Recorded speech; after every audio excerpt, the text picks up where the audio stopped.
we are going to review just a couple of slides from last time, because for those who weren't here last time or who may have forgotten, they're kind of a basis for some of the things we're going to get into today.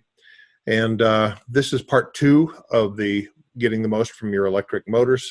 We will have part 3 next week, and then we'll move into other things. We've got several VFD seminars planned. We've had a lot of requests for troubleshooting and maintaining VFDs. We'll be getting into that.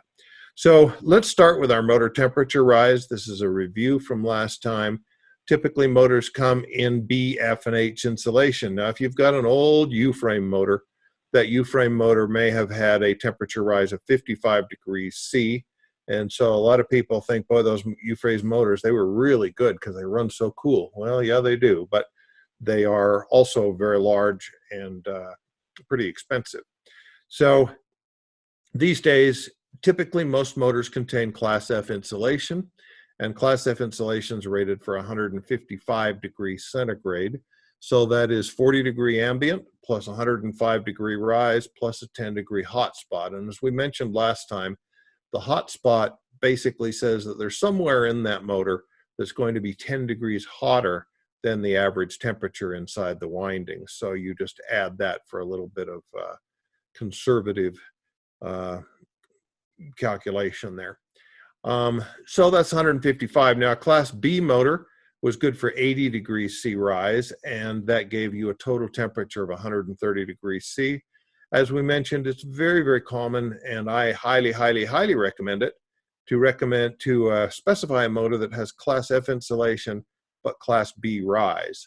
In other words, it's got the good insulation capable of 155 degrees C, but it will not run at more than 130 degrees C. Now, Class H, a lot of motors, in fact, most motors have some Class H materials in them, but if you want to have a motor that's actually stamped and nameplated with Class H insulation, that's going to be a significant premium, and I don't see any point in doing it in most applications. Now, if you have applications in which the motor is in a furnace or something where it's really hot, then yes. But typically, you don't want to run motors that hot. Even if the winding insulation can handle it, you're probably going to have bearing and other problems.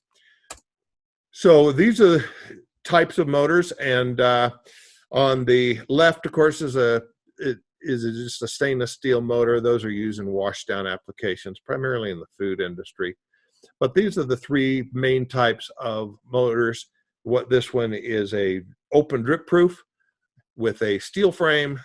This one is a motor, an open drip proof with a cast iron frame, and this is a totally enclosed fan cooled. I'm going to spend some significant time on those in just a few minutes, so I'm going to move on at this point. Now, this is a totally enclosed fan cooled motor, and you can see that the air doesn't actually go through the motor. The air goes over the outside of the motor, so it comes in through the end bell here. It hits this fan, which is on the shaft of the motor. That fan is a centrifugal fan, which forces the air towards the outside, and then it goes over the outside, and you can see these fins molded into the cast iron that helps the cooling of that motor. Now, the question is, number one, where is the hot spot, and how hot can a motor be? If you have temperature measurements inside the motor, that, of course, is wonderful, but most people don't do that on these little small motors, just simply due to cost. So where is the hot spot, first of all? Well, we typically say that the hot spot is in the iron right here in the windings. And so we would put a temperature measurement device, if we were going to put one in the motor, in that location. Now, it is possible that sometimes the hot spot is out here on the end turns. And so right there is your end turns. So that's possible, but typically we put it in here. Now, if you don't have a temperature measurement device, is the motor too hot or is it not? Well, here's an open drip proof motor. On the upper left here, the air goes through the motor. And because the air pretty much is between that outer frame and the inner rotor, it's very difficult to determine whether that motor is overheating by simply feeling or measuring the outside temperature of the motor. So unfortunately, we're kind of lost there. On a rolled steel frame motor, that that frame is in good contact with the outer steel frame. You have very quick thermal movement of the energy to the outside. And typically, these types of motors will have a surface temperature that's 10 to 15 degrees below the hotspot temperature.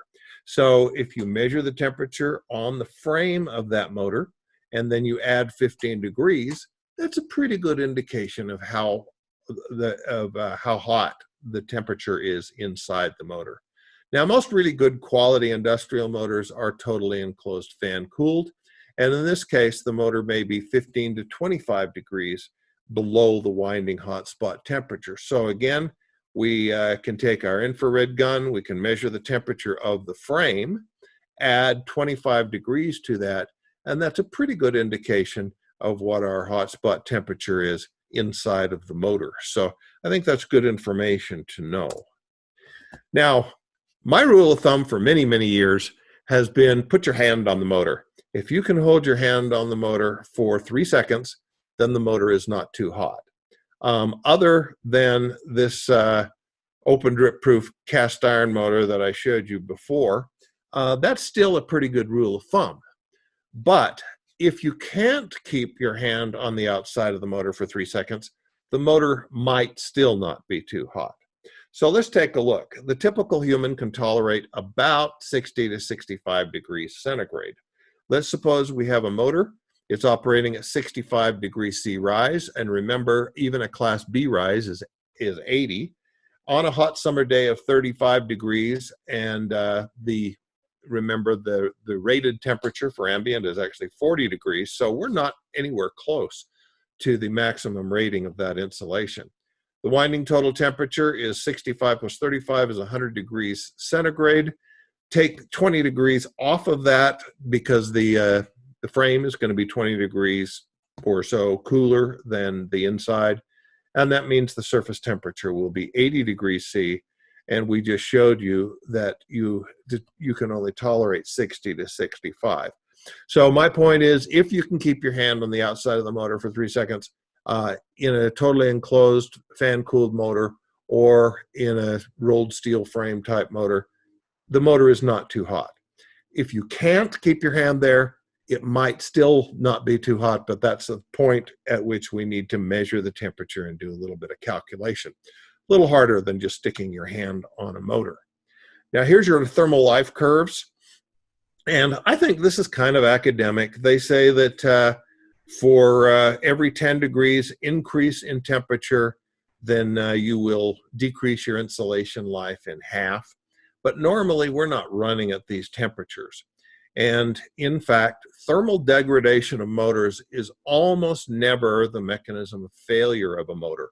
So it can be, absolutely can be, but typically it is not. And so this is interesting, but I don't spend a lot of time looking at those thermal life curves. Now, how can you measure temperature? Well, this is called a Clix-on. It's basically a thermostat. Works just like the thermostat in your house. When it gets too hot, that little contact in there will open, and you can buy Clix-on devices in many different temperature ratings, depending upon at what point you want to stop the motor. So in this, whenever that Clix-on opens, you are going to put it in the control circuit and stop the motor. And it's up to you to decide what temperature rating you get. We're going to talk about that in just a moment. On our heavy-duty industrial motor that I will talk about in a minute, we give you a standard Clix-on, but most motors do not have that. This is the information that came on a Clix-on data sheet, and I am not going to go through this too much because there's a lot there, and when you actually get to this, you're never going to remember it anyway, so pull out the data from the Clix-on. But they will tell you what temperatures they recommend that you buy, and they're saying down here maximum allowable temperatures for an integral horsepower motor with Class B insulation is 165. Well, that's awfully hot. And so generally we would probably put that down much lower on the range of maybe 130. But this is what the Clix-on data sheet says. And sometimes they put these a fair amount above the rated temperature because they don't want them to trip. Now this is a thermistor. I don't see thermistors much in American motors, but we do see them a lot in Asian motors particularly, and somewhat in European motors. A thermistor is a solid state device like a transistor or a diode. It's and you can see the picture of one, and it has a very non-linear temperature characteristic.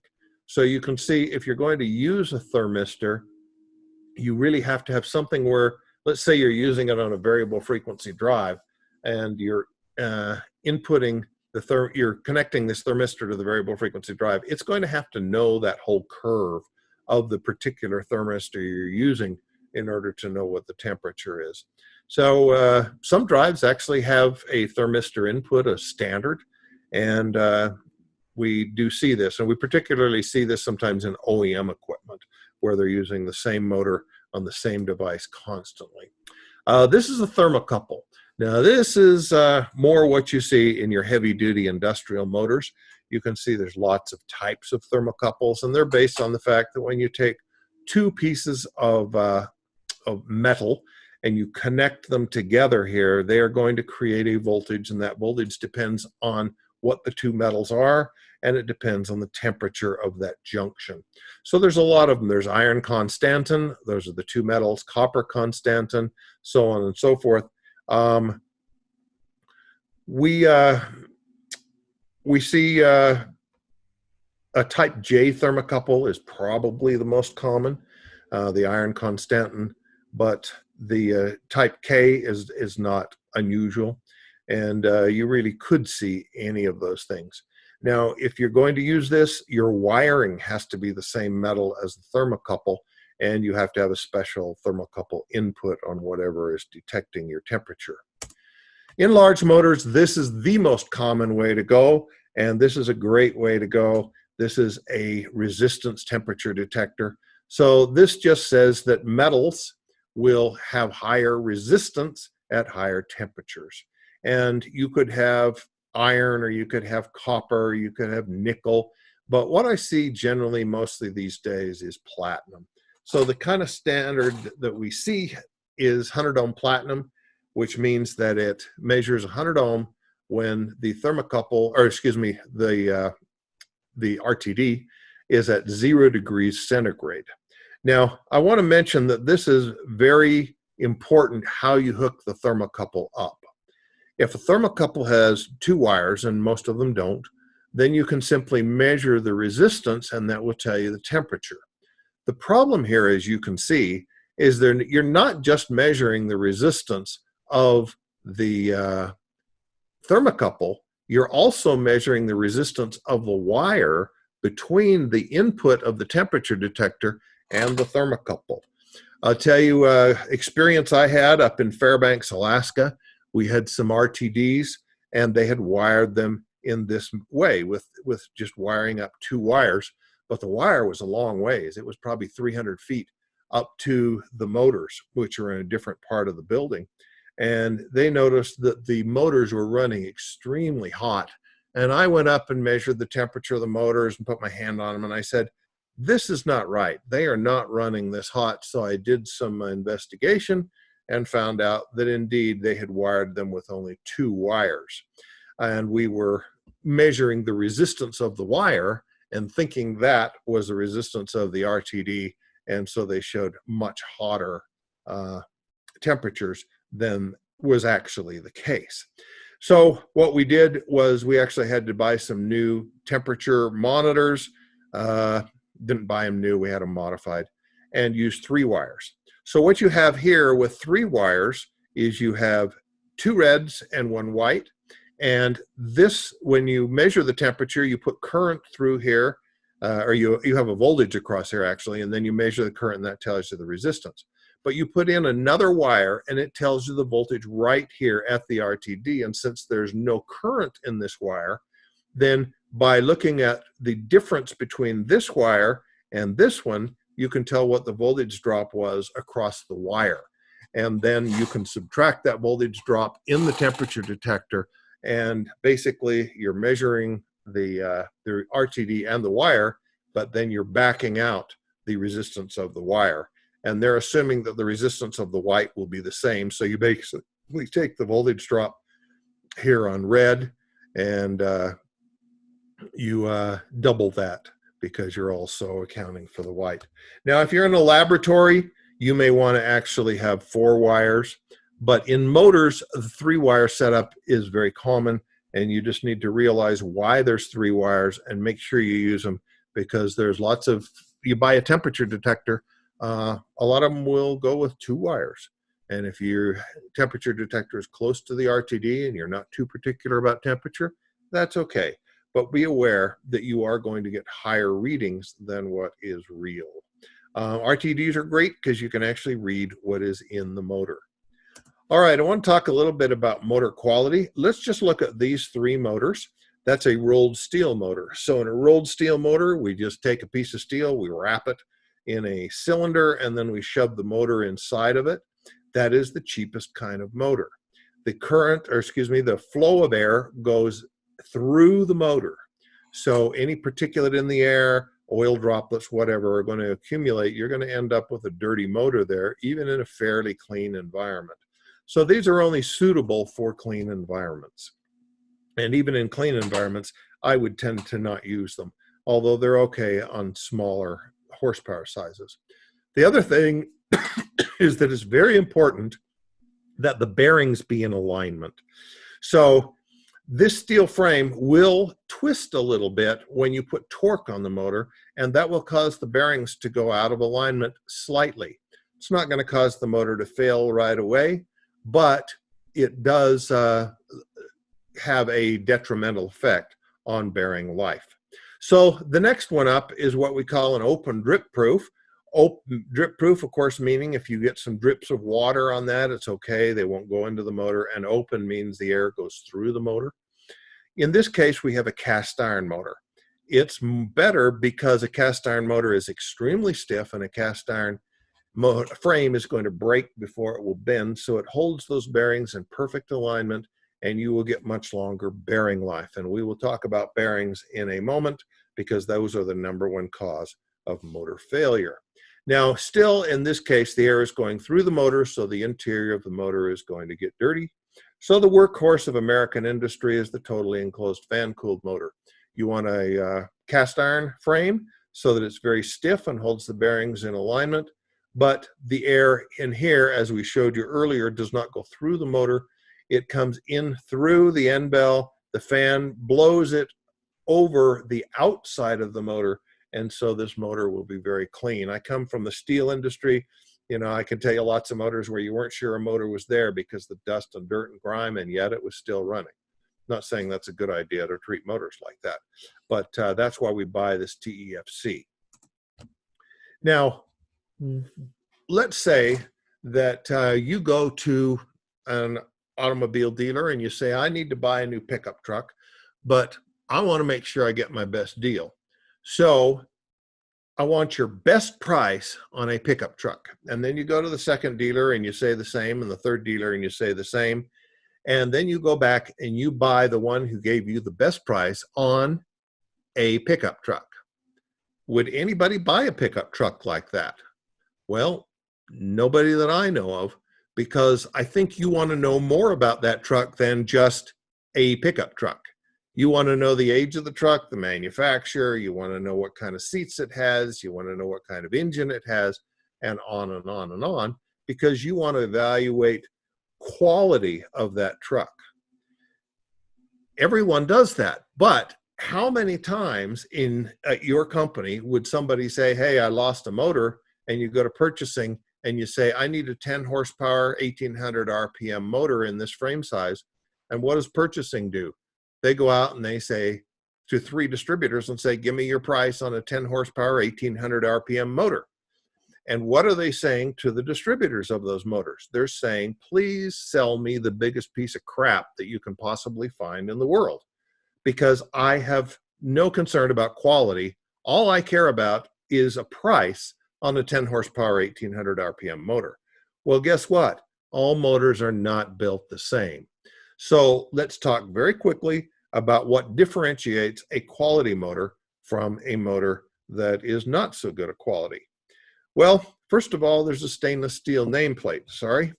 And the stainless steel nameplate is very important because arguably, if you want to replace a motor or you want to get a motor repaired, when you bring your motor into our repair shop, do you know the very most important thing on that motor is the nameplate, because that tells us what that motor is. If it doesn't have a nameplate, it becomes much, much more difficult. Now, all motors have stainless steel nameplates, right? Wrong. Some of them now have stickers, and that's a shame. And please don't take the motor nameplates off. I know that some people do, and if you know which nameplate belongs to which motor and you're very careful with it, okay. But we had our shop manager used to say there's a special place in hell for people who remove motor nameplates. So you understand how important that is to us. Okay, service factor. Service factor basically says if you have a 1.0 service factor motor, 10 horsepower, it can run at 10 horsepower. If you have a 1.15 horsepower service factor, it can run at 15% over the rating of 10 horsepower. If you have a 1.25 service factor, it can run at 25% over. Now, we typically don't buy those in order to be able to run at higher than nameplate rating. We buy them so that if you have a motor, let's say, that can operate at 15% over its nameplate rating, then at its nameplate rating, it's going to run real cool. And having a motor run cool is really critical. That is one of the biggest things in extending the life of the motor.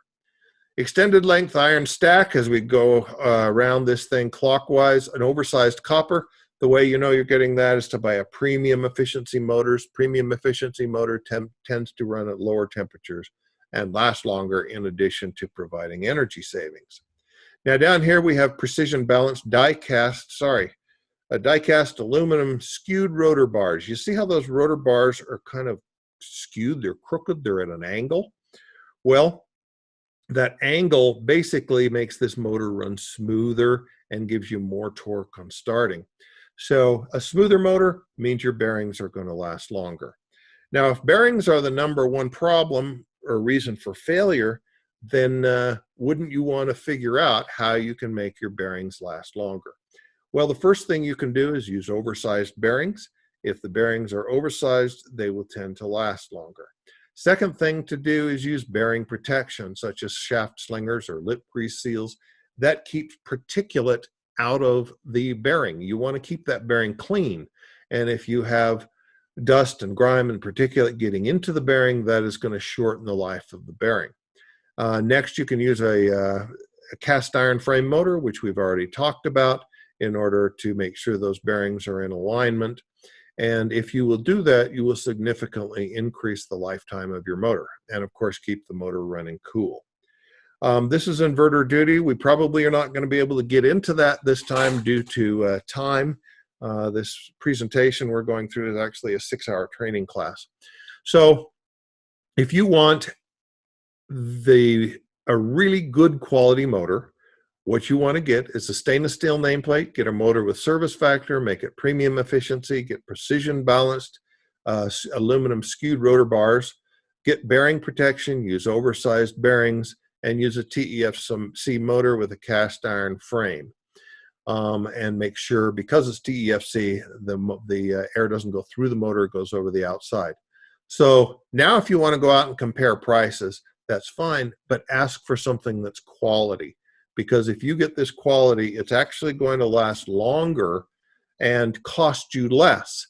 Because if you have to replace a low quality motor 3 times in the time that that good quality motor would have continued to run, you just cost yourself more money, not only in the motor cost, but in downtime. One of my customers gave me this, and I think it's good. It's unwise to pay too much, but it's worse to pay too little. When you pay too much, you lose a little money. That's all. When you pay too little, you sometimes lose everything because the thing you bought was incapable of doing the thing it was bought to do. The common law of business balance prohibits paying a little and getting a lot. It can't be done. If you deal with the lowest bidder, it's well to add something for the risk you run. And if you do that, you'll have enough to buy something better. By the way, this is our Galt motor. The Galt motor is a very, very high quality motor. Now, the fact is, none of these are patented. So you can go to any manufacturer, and if he's using all those things and constructing the motor in a great way, you've got a great motor. But this is our standard Galt motor. It's a premium quality motor that just lasts forever. And the first thing that people will generally remark is say, wow, that's a heavy motor. Yes, it is, because it's got 50% more iron and copper in it than a standard motor.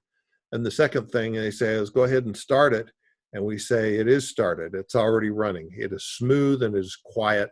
And that is what's going to make a motor have a long lifespan. Now let's talk about some other enclosures. Then we're going to get into bearings and lubrication, and that's probably as far as we'll get. And then next week we'll get into how you pick a motor for a variable frequency drive. So I've talked about 3 enclosures, and those are the most common, and those are the ones you typically need to know, but there are others. So this is a totally enclosed air over. There's no fan on this thing. And generally, we put this thing inside, let's say, the plenum of a heating, ventilation, air conditioning system. If it's in there and whenever the motor's running, the fan is blowing air and air is moving across that motor, then there's no reason to put a fan on the motor itself. So these are used in applications where the motor is mounted inside where the air is already moving, and it will get plenty of ventilation without having an additional fan. This is totally enclosed, non-ventilated. These are great. It also doesn't have a fan, but it is oversized and has the frame is very large so that it can actually stay cool enough just with conduction and convection currents cooling. It doesn't have a fan, and that means this motor is a really heavy-duty motor. The problem is it's going to be a lot more expensive, and generally you don't see these motors much above 10 horsepower because you just can't dissipate the heat. This is a totally enclosed blower cooled. We will talk about, and here's two different mountings. I just thought I'd show you both. Sometimes this is called a totally enclosed blower cooled, or could be called a totally enclosed force ventilated fan or motor. And this is a situation where you have it on a drive and you're running it at very slow speeds. Well, when you run a motor at very slow speeds, the fan on the shaft of that motor is not going to provide very much cooling. And so if you need to do that and the motor is going to run at very slow speeds and very high torques, you may need to add a second motor in order to make sure that you have full cooling at all speeds of the motor. This is Weather Protective 1 on the left and Weather Protective 2 on the right. Weather Protective 2, the air has to actually make 3 90-degree or greater turns, and that helps get some of the particulate out. And it has an area inside the motor where you have a low air velocity. So what you're trying to do, this is an open motor. It's very difficult in very, very large motors sometimes to cool it. And so you may need to have an open motor in order to get proper cooling. And a WP2 gives you better protection from environmental particulate than a WP1, which does not have those 390-degree turns. This is a totally enclosed air-to-air cooled. Now we're getting into some fancy stuff. You've actually got an air-to-air heat exchanger on there, and you're using a separate fan in order to use that heat exchanger to cool motors. Or if you don't want to use an air-to-air heat exchanger, you can use a water-to-air heat exchanger. And so this would be a totally enclosed water-to-air cooled. This way, the motor, in both of these cases, the motor stays very, very clean and is good for dirty environments. But you have to have a heat exchanger in one case cooled by air, in the other case cooled by plant water. Now let's get into alignment and vibration. We've got about 15 minutes, so we'll do the alignment pretty quickly because alignment is a very specialized, what do I say? You need a fair amount of knowledge really to do good alignment, and most people who do alignments these days do it with a laser alignment tool, but especially on small motors, you can align without that. Let me just point out that when you lift the motor, you want to lift it by the lifting rings, and if a motor has 2 lifting rings, make sure that you use both of them, and you have a maximum of a 45-degree angle here. Here's a vertical machine. Try not to let it tilt, lift it vertically, and use both lifting eyes.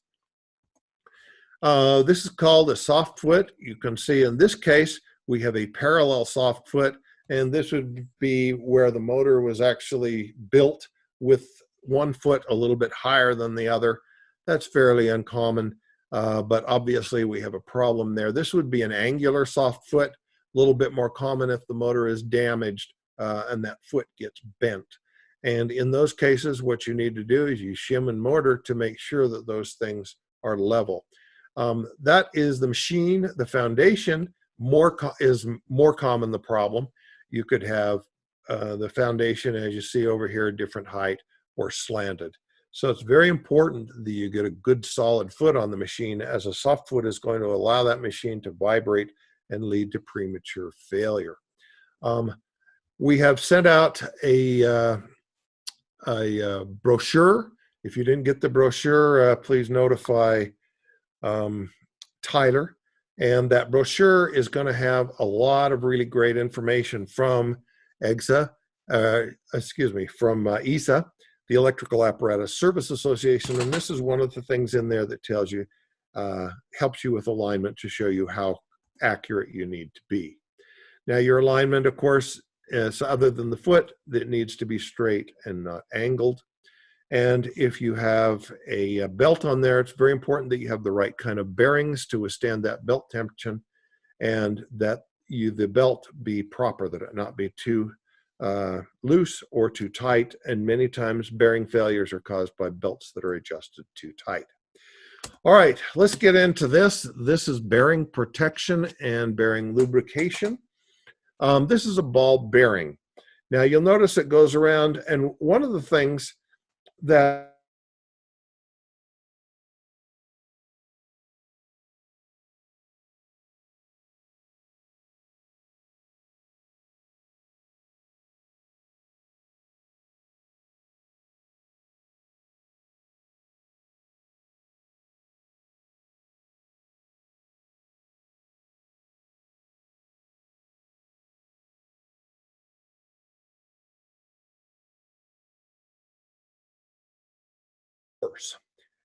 this one is a spherical roller bearing. You can see a little more expensive, and this will tolerate misalignment a little bit. This is a tapered roller bearing. A tapered roller bearing allows you to have good radial force, but also can support some force in the axial direction. Here's thrust ball bearing, spherical roller bearing, and a fluid film bearing. The fluid film bearing, it's sliding. The whole thing is sliding, and typically these are in oil baths. L10 life. The L10 life is the number of hours in service that 90% of the bearings will survive. And so we typically like to see an L10 life of about 50,000 hours for larger motors and 20,000 hours for your smaller motors. Now, this is interesting. If you look at the bottom, this is not from me. This is from a bearing manufacturer. In a perfect world, if ball bearings were kept clean, cool, well aligned, and properly lubricated, their average L10 life should be 350 years. Few bearing failures are the result of true bearing steel fatigue. Most failures are caused by improper bearing use or inadequate maintenance, and I might add excessive temperature to that. This is from SKM, a bearing manufacturer. It shows some of why bearings fails, and they're saying that lubrication failures are responsible for most bearing failures, and bearing failures are the #1 reason for motor failure. These are functions of the lubrication. You can just try to scan that, and again, you will get a copy of this, or you can download a copy of this once we post it online. So I'm not going to spend a lot of time with that because I want to talk about some more interesting things. You notice that even though the races look smooth, they're not terribly smooth, and so you need a lubricating film. Up to 80% of motor failures originate in the bearing, and improper greasing is a common cause of bearing failure. So that's what I want to talk about, is how to grease a motor. You might guess that these motors have been improperly greased. If that's your guess, you would be correct. Now let's talk about how to grease a motor. Who greases motors? Well, sometimes you have really good quality, smart people that grease motors. But I would say that too often the guy who greases the motor is the new guy. Why? Because nobody wants to grease motors. It's not a fun job. And so the new guy does it, and the new guy doesn't know how. You get improper greasing, and you have premature motor failure. One of the most important thing you can do in your facility is to have a proper bearing lubrication program. So this is, in general, a good recommendation for how to grease a motor. Number one, ideally the grease in the motor should be at operating temperature. You can't do that all the time, but it would be really great if you could shut a motor down while it's hot and grease it right then. Number two, remove the zerk cap and the drain plug. Number three, clean the grease fittings. Very, very important. If you just stick your grease gun on that grease fitting, it's going to have little pieces of rock, grime, particulate, and you're going to push those right into the bearing. So not only clean the grease fitting, please clean the grease gun. And make sure that what you're putting in there is clean. I can't emphasize that too much. That's one of the most common problems we get. Pump the grease slowly and carefully. Please pump grease slowly. It takes time for it to flow through the bearings. If you pump it too fast, you may pump it out the seals, or it may not go through the whole bearing. Keep pumping until grease comes out the drain. Now remember up there in number two, we need to remove the drain plug. If you don't remove the drain plug, you are simply pushing that grease through the seals and into the middle of the motor, into the air gap, and it's going to have premature failure. So you wait till the new grease comes out of the drain, then you rotate the motor by hand if possible, and wait until grease comes out of the drain. Don't put the drain plug on right away. I'll show you why in a moment. Run the motor for a minimum of 30 minutes until the grease stops coming out of the drain. Then go ahead and clean those grease fittings, reinsert the cap on the drain plug. This is a little more difficult than the way a lot of people grease the motor, but if you want it to last a long time, you'll want to use that. How much grease do you use? Well, this is a formula, and if you want to look at the bearing diameter and so on, you can use this, but typically people don't do this. Most people who grease motors don't like to sit and do formulas, so mostly we just pump it until clean grease comes out. Remember that not all grease guns have the same amount of grease per pump. Now, how much grease should you use? Well, again, I showed you that formula, but the best way to know that is on the motor data sheet. The next best way is to just wait till the clean grease comes out.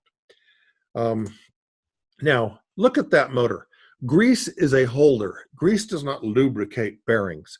Grease simply holds the oil so that the oil can lubricate the bearings.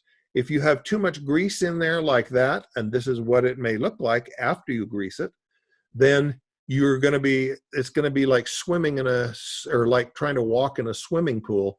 You get this churning, and that bearing is going to get very hot. And so that's why it's very important to open that drain plug and allow that grease to come out.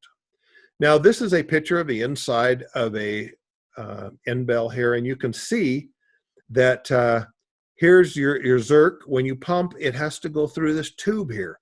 So when you start pumping in, it's not going into the bearing at all. It's just going through the tube that leads to the bearing. Then it goes through the bearing, and after it gets through the bearing, then it goes out the grease drain. And in this particular one, it has 2 grease drains. So make sure that those drains are open when you lubricate and open when you run the motor, and allow that grease to come out before you put the plug back on. This is a shielded bearing. We don't have too much time to get into shielded bearings, but they're double shielded or triple shielded, and that helps keep the grease in there. Even with a shielded bearing, notice that the grease still moves because there's still a little gap there, and the grease by centrifugal action will go out. It'll come out here, and then it'll go around through that grease cavity and back in. So there is some grease movement in a shielded bearing like that. This is a sealed bearing. There is no movement. Sealed bearings seem really nice because you never have to grease them, right? But they're only appropriate for lower speed motors. And sealed motors are generally used only 75 horsepower and under. And if you run a motor pretty much 24/7, you can expect a sealed bearing to last about 3 years because you can't re-grease. So if you want a bearing to last much longer than that, you should get a re-greasable bearing. Now, this can be the last thing I like to talk about. What is the rule of thumb for how often to re-grease a motor? And the answer is there's no rule of thumb. It depends on some factors. So what I'm going to do is take you through 5 ways of determining this, and you can pick which one you want to use. So number 1, this might seem like a cop-out, but it is not. This is very important. If you have a motor data sheet that tells you how often to re-grease that motor, that's the best information you're going to get. So that is the best way to do it. Now, if you don't have that, or you don't want to use that, here's number 2. This is actually on the data sheet for some grease manufacturers, Exxon, Chevron, and so on. And if you take 14 million divided by the shaft RPM divided by the square root of the bearing ID minus 4 times the bearing ID times F for the bearing type times F for the temperature times F for contamination, it can tell you the frequency. I have a problem with this, number 1, because who's going to do it? And secondly, I have a problem with this because you're probably going to get the calculation wrong.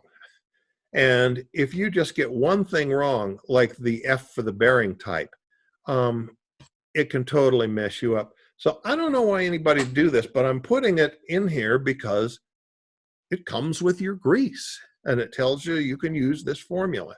And I don't doubt that the formula works. In order to do it, you need to know the bearing diameters, and generally the small d is the bore diameter, or basically the shaft diameter, or the inner race diameter. The large D is the outside diameter. How often do you re-grease? This is number 3. This is a much better way to go, and it's included in the booklet that is included with this class. So I'm just including a couple of curves. And so over here, you look at, do you have a radial ball bearing or a cylindrical roller bearing? I'm going to, oh, I don't have my, let's see. There we go. We've got some red lines that'll help you out there. So first of all, I look at my speed on the bottom. Let's say I got an 1800 RPM motor. I go up and I have to find that little d. Now, what is that little d? Well, typically, if you have a 313 bearing, you take the 13, the last 2 digits, multiply that by 5, and that's 65 millimeter. So we're going to go up to 65 millimeter. Then we're going to go to the, we're going to go to the left. And if we have a radial ball bearing, we should re-grease about every 6,000 hours, about every 9 months. If you have a cylindrical roller bearing, you should re-grease twice as often as that, probably 3 times a year. Remember, there are 8,760 hours in a year. This is a really good way to do it. I like this way to do it. And it is, again, is included in your book. So it's very simple. You're not likely to make a mistake. And it's very good, and it gives you some feel for how often motors should be lubricated. This is a similar deal, and I won't go through it completely, but it gives you an example of a 6210 ball bearing. You take the 10 times 5, it's 50 millimeters, and then you find the speed of your motor. You go up to the 50 millimeters, then go across. And in this case, it has 3 on the left, a radial ball bearing, a cylindrical roller bearing, and a tapered roller bearing. So many manufacturers put out these little curves. Doesn't matter which one you use, they're all very good. Number 4, how often do you re-grease? You can do it by a table. And here's a table. You look at the RPM, the frame size, and then are you running 8 hours a day or 24 hours a day? And it will give you the re-greasing intervals. I think that's not a bad way to do it either. And you can see that most re-greasing intervals run from about 4 to 12 months. And number 5, this will be the end for today. And this is how, for instance, some farmers do it. Farmers simply grease all their motors at the beginning of each season. And that may be enough, or it may not be enough, but that has been a common thing, and in a lot of cases it works. If you have high temperature, high speed, dirty environment, or a 24/7 operation, then sometimes you can use maintenance records and actually determine how often they need to be testing on the basis of measuring the vibration or looking at the temperature of your bearings. Or you can use annual or simply semi-annual greasing. And a lot of people do this, but I would really recommend that you use number 4 or number 3 here, where you have these curves. So I've got about 3 minutes over. I apologize, but I think lubrication of bearings is extremely important. And a lot of people just go out there and pump a few squirts in there and they're done, and they may not even remove the drain plug. This is really critical stuff. This is maybe the most important thing you can do to ensure the life of your motor. So I am going to stop there, and we'll turn it back to Tyler. All right, let's go through a couple questions here. The first that we see is the last 2 number calculation for bearing ID a standard for all bearing manufacturers? Yeah, that tends to be a standard for all bearing manufacturers, at least NEMA bearing manufacturers. Now, I can't say from around the world, but for your smaller bearings, this doesn't work if you've got a 10,000 horsepower motor. But for your smaller bearings, this is pretty standard amongst all the manufacturers, and this is a bearing thing more than it is a motor manufacturer thing, and the bearing manufacturers do adhere to that. Great. Do all TEFC motors have a drain plug? This is a good question. First of all, you can have a TEFC motor with a sealed bearing. If it has a sealed bearing, no, it's not going to have a drain plug because you can't re-grease it. So there are a lot of TEFC motors that have non-regreasable bearings. I've also seen some motors, and people will say, look at this motor, you know, it's got this Zerk fitting, but there's no drain plug. And I kind of scratch my head at some of those things. And so in some cases, you may have to go back and check with the manufacturer and find out what's going on there. Because if you have a Zerk fitting to put grease into the motor, you have to have a drain plug. Otherwise, where's that grease going to go? But it can be an issue. We have an ISA motor shop. We have one in Boise. We have one in Pomona, California. We've got one in Salt Lake. We've got one in Rock Springs. And if you have those types of questions, you can certainly call those people that deal with motors every day, day in and day out, and they may be able to help you if you really cannot find the drain plug. Does using a VFD void a bearing warranty? Using a VFD certainly does not void the bearing warranty. We do this all the time. Now, having said that, next week, we are going to talk about bearings on variable frequency drives. And we do recommend, if it's a critical application, that you provide bearing protection. And it may be that a bearing manufacturer will say, I'm not going to warranty that bearing because it's got pitting, and the reason is you didn't put bearing protection on. So tune in next week for that, and we will get into some pretty good detail on how to do bearing protection. ISA recommends that on every motor you use bearing protection, and this is something that is not in the bearing. It is used to prevent currents going through the bearing, and those are typically shaft grounding rings or insulated bearings.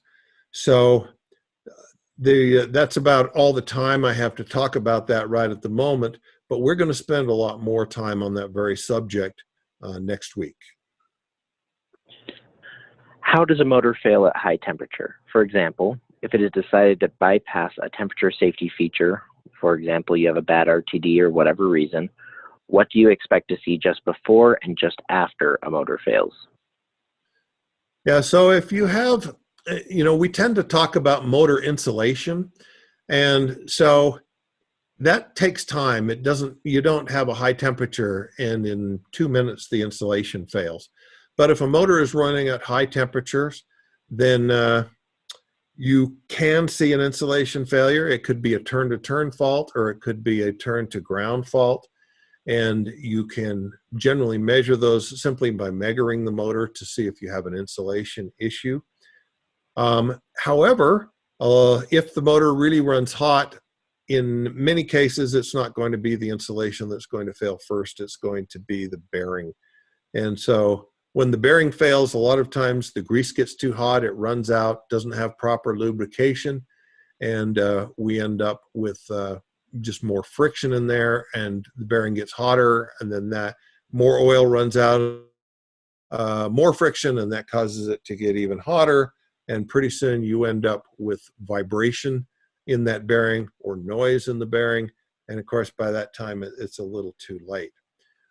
But those are typically the places where you're going to see high temperature failures on a motor, is either in the insulation or in the bearings. What enclosure types are needed in environments with explosive gases? Oh, thank you. We didn't cover that, and that would be a good thing to cover. So it depends on what the explosive gas is, and this answer has to be necessarily brief because of time.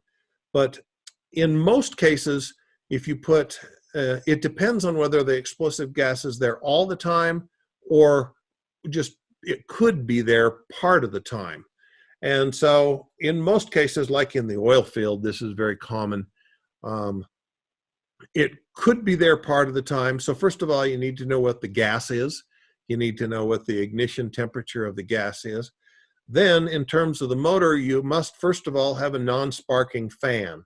In general, that's a plastic fan. If that fan is a metal fan and hits some metal part and sparks, obviously that's going to create an explosion.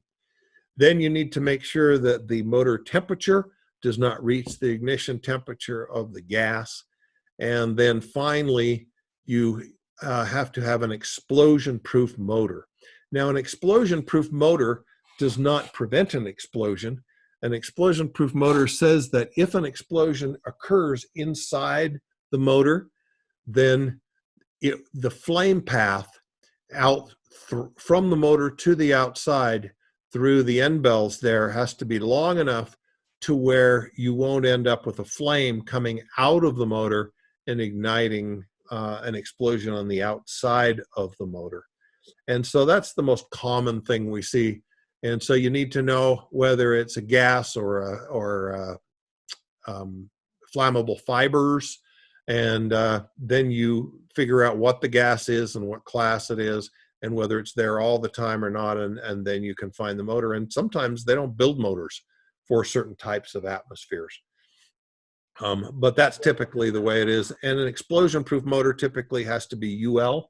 Most motors are not UL listed, but explosion-proof has to be.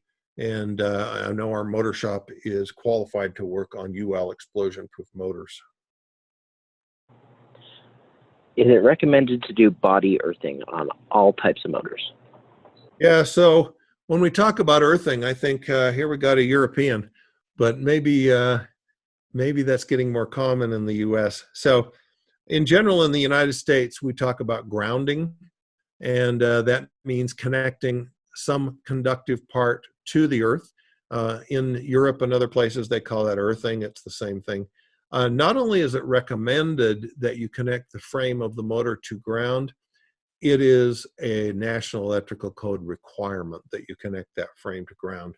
So all frames of motors must be grounded or must be earthed. And the reason for that is if they're not, and you have a conductor accidentally touch the outside of the motor, and then somebody comes along and puts their hand on the motor, they could get electrocuted. So you always must ground the frame of the motor. Why is residential electrical standardized as single phase and not three phase? Yeah, now this goes back a long ways, and there are a couple of answers to that. One of the things I'll mention is if you have a dryer, you know, there are 3-wires dryers and there are 4-wire dryers in your house. And with a 3-wire dryer, your neutral and your ground are connected together in the dryer. And you'd say, well, why would we do that? I mean, that's kind of a no-no. We always separate the neutral and ground. And the reason they did that is because during World War II, we wanted all the copper we had to make munitions. And therefore, we decided to do that to save one conductor and save the copper. I understand that's history, that's the way it went, but it's not a good way to go. And so I know I have some rental units. Whenever I see a 3-wire dryer outlet, I convert it to a 4-wire dryer outlet to keep the neutral and the ground separate. The reason I mention that is if you have your wires into your house, you got 3 wires. You're going to have your phase, your hot phase on one side, your hot phase on the other side, and your neutral, and then you're going to have your ground also. And if you had 3-phase, then of course you'd have to have 3 wires plus a neutral plus a ground. So now you have 5 wires. So you saved 1 wire there. That's one of the reasons. The other reason has to do with the transformers. 3-phase transformer is more expensive.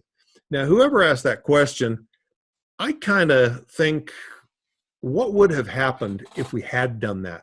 What would have happened if we had brought 3-phase to a house? In some ways, I think that would have been a wonderful thing because 3-phase motors are so much better than single-phase motors. But remember that in your house, typically in your outlets and so on, you only bring 3 wires. You only bring 1 phase if it's 120 volts plus your neutral plus your ground. And if it were 3 phases, you'd have to bring 5 wires. So there certainly is some wiring savings that goes along with that, and that's your primary reason for going single phase. Someone changed out a motor on a ventilation fan years ago, and I suspect the motor may be the wrong horsepower, RPM, etc. How do I determine the correct size motor? Yeah, so great idea. The main thing I would say, going back to nameplates, look at the nameplate. And you want to get a motor that is the same horsepower, the same speed, and the same voltage. Now you might say, oh yeah, but it doesn't have a nameplate. Well, that's when it gets a little squirrelier, because there's no way that you can just look at a motor and know what speed it should have been. So I will say the first thing you want to do is you want to get the right frame size. That's mostly for fit, to make sure the thing fits in there. But then recognize, and I think we covered this last time, you can look at the current in the motor, and the current is a representation of torque. So if you've got too much current in that motor, and we're not using a VFD on it, you have too much torque, and that means the motor's too small for the speed that it's running. That's a pretty easy way to measure by simply looking at the current, and the current will tell you how much torque is there. And you want to be under the full load current of the motor. Otherwise, you really need to go to a higher horsepower motor.